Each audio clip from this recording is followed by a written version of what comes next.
Mnamo tarehe 28 mwezi wa 11 mwaka 2024, kwa msaada wa Roho Mtakatifu, mtumishi wa Mungu Prophet S.G. Alvin alitumiwa na Roho wa Mungu kutoa ujumbe maalum kwa taifa la Tanzania kuhusu uchaguzi wa mwaka 2025. Na haya ndiyo ambayo Mungu aliyasema kupitia mtumishi wake.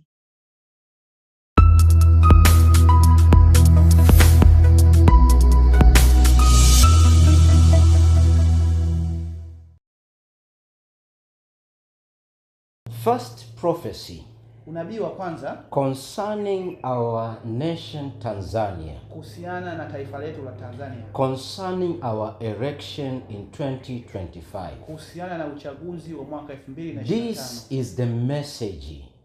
Huu ndio ujumbe. I saw Nimeona the election of 2025. uchaguzi wa mwaka 2025. It will be very nice election. Utakuwa ni uchaguzi mzuri sana. Accordingly to the former elected party, sawa na chama tawala which is ruling right now, ambacho kinaongoza sasa hivi. it will be very good. Itakuwa ni vizuri sana. But on the other parties, lakini kwenye vyama vingine it won't be good. haitakuwa nzuri. Because this is what I saw. Kwa sababu hiki ndicho nilichokiona. I saw one of the leader Nimemuona mmoja wa kiongozi in an opposite elected party. kwenye chama tofauti na chama tawala. He has been murdered. Akiwa ameuliwa. This will not be good. Hii haitakuwa nzuri. And it will raise many voices to the nation. 2025. It won't be a peaceful year. Hautakuwa mwaka wa amani. In many citizens of Tanzania. Kwa wananchi wengi wa nchi Tanzania. As it is written, kama ilivyoandikwa. I've already posted it on the media. Tayari nimeshaiachilia kwenye mitandao ya kijamii. So this is the message I'm repeating. Kwa hiyo huu ni ujumbe naendelea kurudia. It will be like this. Utakuwa kama hivi.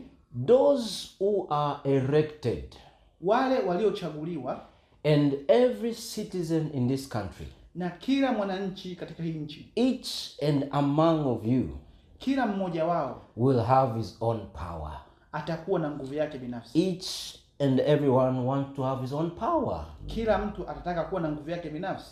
Authority, mamlaka over his own life, juu ya maisha yake, from the head there to the bottom. Kutokea ngazi ya juu mpaka ngazi ya chini. Watch and let us pray. Tazama na tuombe. Another prophecy. Unabii mwingine. I saw evil spirit. Nimeiona roho chafu. I mean like ancestors spirit. Kama roho ya mizimu. Along the borders of our country. Katika mipaka ya nchi yetu. They bow and worship. They bow and worship. Wakiinama na kuabudu. These were the scenes in Dar es Salaam, Tanzania's biggest city, on election day. People took to the streets infuriated by the exclusion of the main opposition candidates from the presidential race.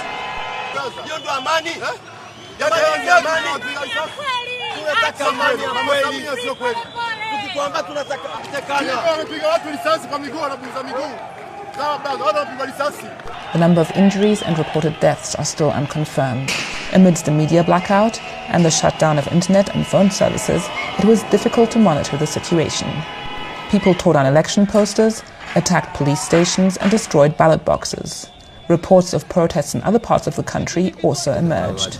Tanzania's ruling CCM party has been in power since independence, and President Samia Suluhu Hassan is basically running unopposed. Tanzania's main opposition leader, Tundu Lissu, is in